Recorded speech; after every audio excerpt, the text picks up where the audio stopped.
Boruto Chapter 81 has arrived and it brings the much anticipated Boruto Timeskip as well as the new title. It's no longer Boruto Naruto Next Generation but Boruto 2 Blue Vortex. The era of Naruto has officially ended and many of my predictions have been confirmed. Let's talk about the chapter.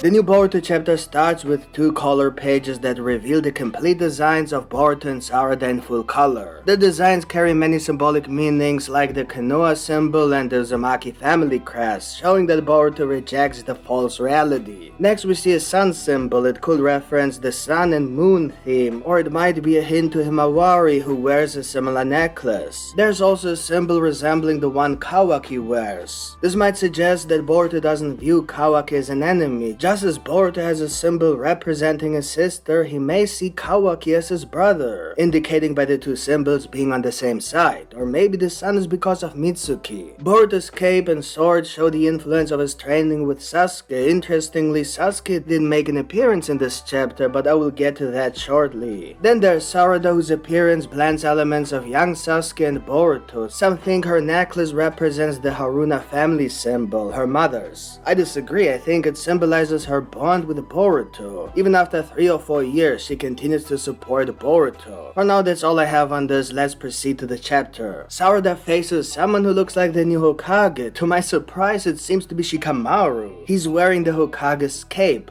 I don't get it. Yes, he's smart and Konoha's best thinker, but he's not so strong. Let's be honest, he wasn't a top player in Naruto, and in Boruto he might as well retire. He can't match the Otsutsukis. Sasuke obviously couldn't be the choice, but why not Tsunade or Kakashi? And besides, we didn't see his head on the Hokage rock in the first chapter, so let's see what this is all about. Moving on, Shikamaru tells Sarada that there's no forgiving them. They went too far. By them, they likely mean Boruto and Sasuke. As I thought, Konoha might see Sasuke as a traitor. Shikamaru even claims they both killed Naruto. This makes Sarada's side of the story seem biased because it's about her dad and family. She tries to explain that it's a mix-up, but they seem sure because of Ada's power. The whole village is against Boruto and Sasuke, just as I predicted, and as I thought, Sarada has become very rebellious. She doesn't care about her place in the ninja world anymore. She's now 16 and still a genin, or genin, however you pronounce this. This matches another prediction of mine. She might not want to be Hokage at this moment, not with the current Konoha. She might feel no one deserves her protection since they believe something false and won't hear her out, but she's just upset. She still hinted at wanting to become Hokage even as a genin, because Naruto did that and he's who she looks up to, not Shikamaru.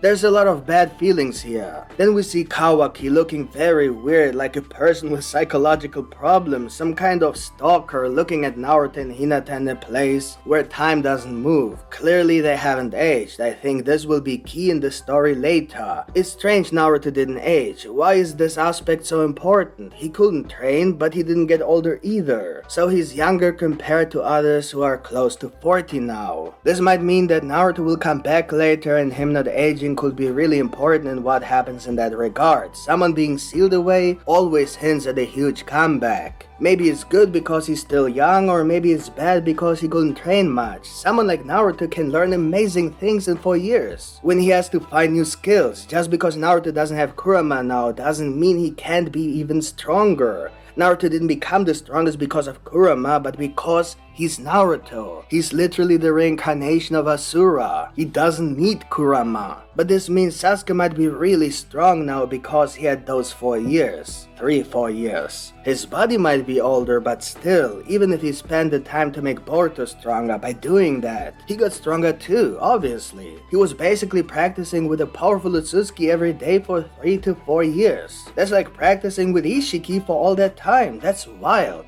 Uchiha's and especially Sasuke's Indra's reincarnation could easily get more powers. I can see him getting back some abilities he lost. Maybe even Boruto will restore his powers because he has more Otsutsuki DNA than Hagoromo. Boruto is literally a god. Nothing should be impossible for him anymore. And in any case, Sasuke's DNA is so potent that there are many things he could do. Many doors can be opened for him. In a way, Uchiha's are more gifted than others in this regard. That's why we should look not only at how much Boruto has changed, but Sasuke too. and this is why it's so interesting that Sasuke wasn't even shown in this new chapter. Even Naruto was shown. So be ready, Sasuke is about to surprise us. Then we find out that many people don't even see that things are different because of Ada's power. This might mean they can't see the truth. After all, Boruto left clues that he lived in Konoha for 12 years. There are photos, news stories, documents, TV appearances, and so on, but for some reason people don't notice them or see Kawaki instead of Boruto. Literally brainwashed.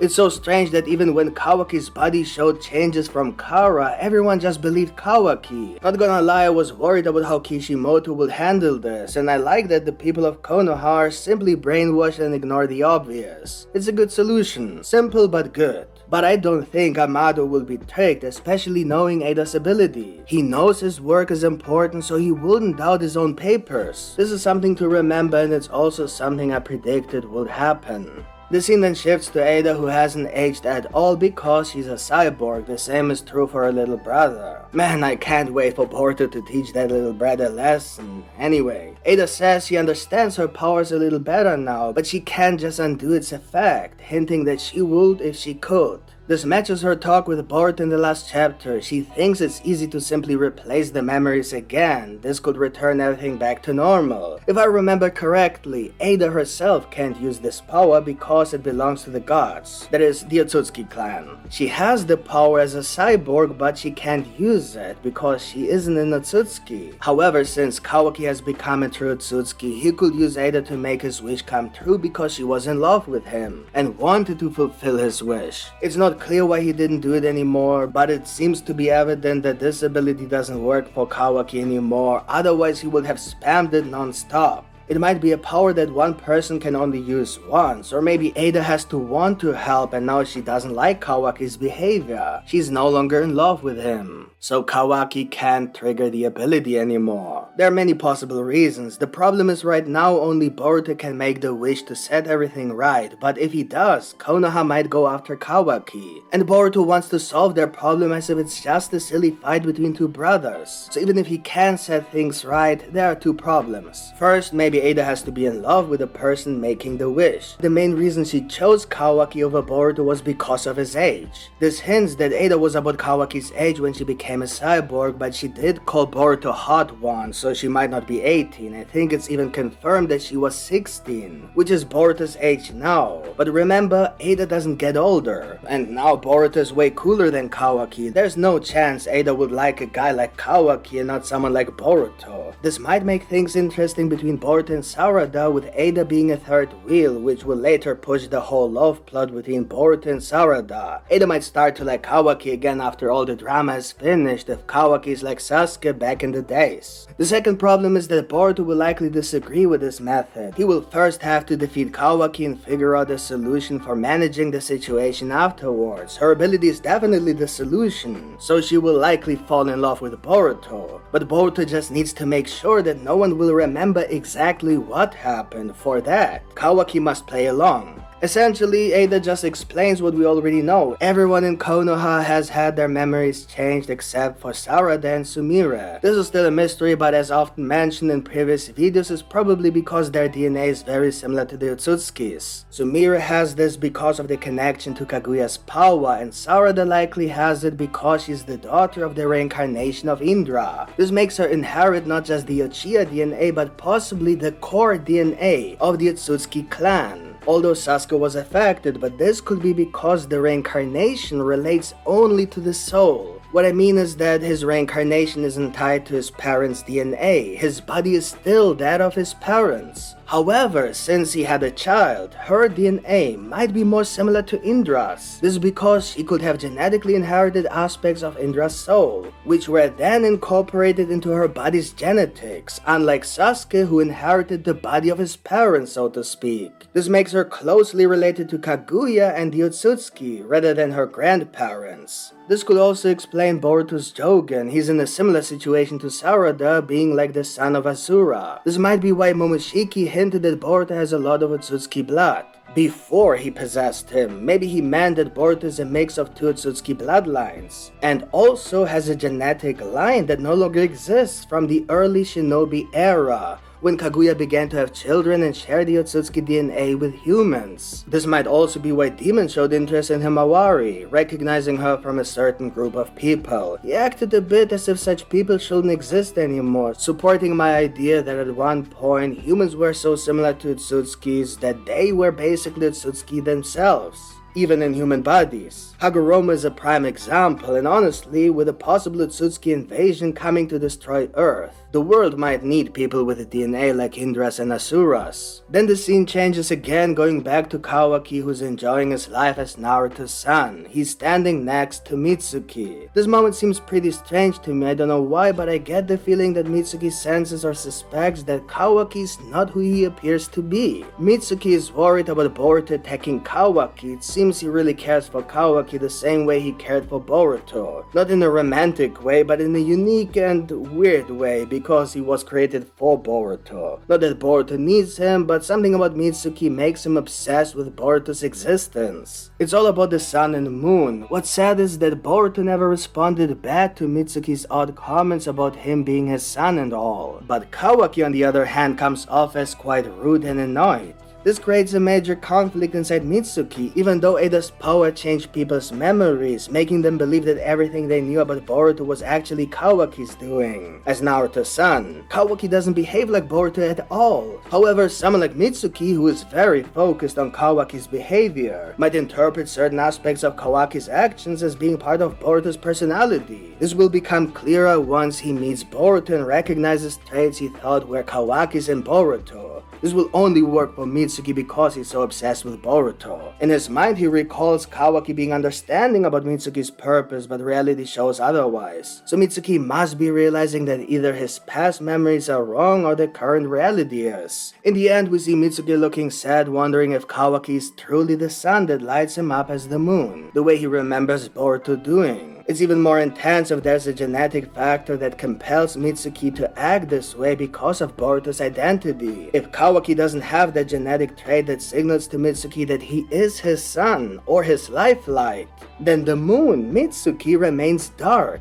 That's what we are seeing here. Mitsuki is unhappy. There's no light. Kawaki doesn't provide the life essence that makes Mitsuki cherish existence, the way Boruto does. If they meet now after 3-4 years, Mitsuki will instantly sense a certain energy coming from Boruto, the sunlight so to speak, making him realize that his memories are incorrect. Or perhaps Orochimaru might be the reason why Mitsuki questions Kawaki. This could be a similar situation to Amado. Considering all this, it might be that Mitsuki talks about Boruto after 3-4 years as if everything happened just yesterday because he's constantly thinking of Boruto. He can't get him out of his mind. Speaking angrily about him might be his way to keep that son in his life, even if he doesn't understand the reason at this moment. Next, we see Himawari with long hair, training hard because she wants to become stronger, and she's undoubtedly strong for her age. What's interesting is that when others confront her saying she's Kawaki's sister, she doesn't respond to that. Instead, she says she wants to be stronger for Boruto, who is said to have killed her father and plans to kill her brother Kawaki. Based on my Indra Asura theory, in which both Sarada and Himawari are descendants of Indra and Asura, Himawari shouldn't be affected by the memory changes either. However,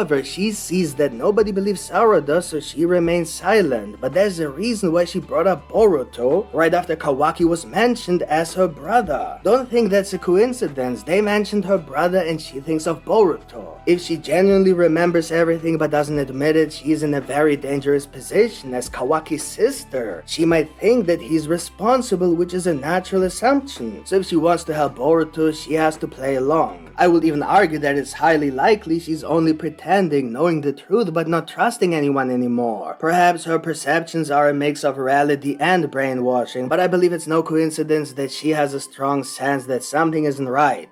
Ada's power shouldn't affect her less just because she spent more time with Boruto. It has to be something similar to what's happening with Sarada. That's why the reincarnation theory makes a lot of sense to me. Unless it's because of love. We know that both Sarada and Sumire have a crush on Boruto, so maybe true love is the solution. Because the only one who truly love Boruto are either sealed or remember Boruto in some way. It's a high indication that this might also be true. Meanwhile, Konoha, with Kawaki's help, deals with Code's claw mark. It's clear that despite Kawaki's actions, he's dedicating his life to protect what Naruto built. Perhaps he has regrets, which might explain why he visits Naruto now and then like a creepy stalker. But then we see the 10-tailed army appearing in the middle of the village. This attack is happening now. Kawaki is fighting and Sarada joins in too. But she's not so lucky because Code appears right in front of her. There's much to discuss about the timing of this event and how everything connects, but that's too much for this video. We'll cover that in another video next week. I make weekly Boruto videos, so subscribe.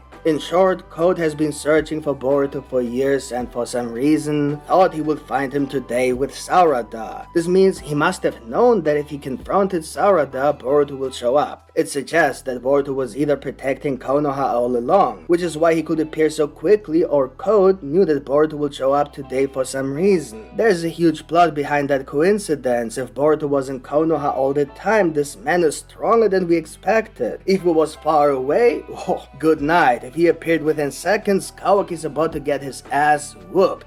But as I said, more on this in another video. Then suddenly Boruto appears just as Code wanted. Look at the scene. Code stands on the 10-tailed creature, showing his lack of respect for these beings, acting as if he's their king. And then Boruto does the same to Code. It's amazing. Just look at our boy. His appearance immediately raises an alarm in Konoha. They are now aware of both Code and Boruto. Things are about to get very interesting. I will dive deeper into future chapter predictions next time. What do you think of this video and the new Boruto chapter 81? Give me all your thoughts about the new Boruto timeskip in the comments. And if you want to see more Boruto content, then subscribe to this channel with the notification bell activated so you don't miss any new videos. Thank you for watching and see you next time. Bye.